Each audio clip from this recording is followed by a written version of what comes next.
In front of me is our Magic8 Lite, and today I would like to show you how you can apply app layout on this Android.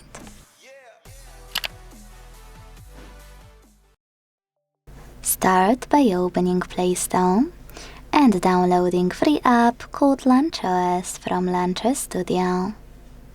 This one.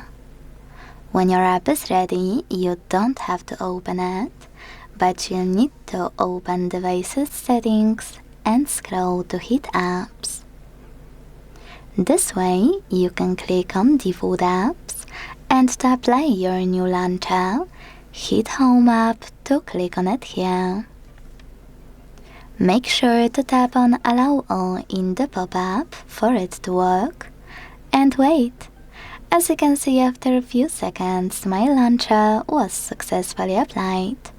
To make any changes, you can go into Launcher app and check out all of those options. If you wish to go back to your default launcher, you can always do that by going into the same section in Settings and tapping on Honor Home. Thanks so much for watching. If you enjoyed this video, leave a like, comment and subscribe. Bye!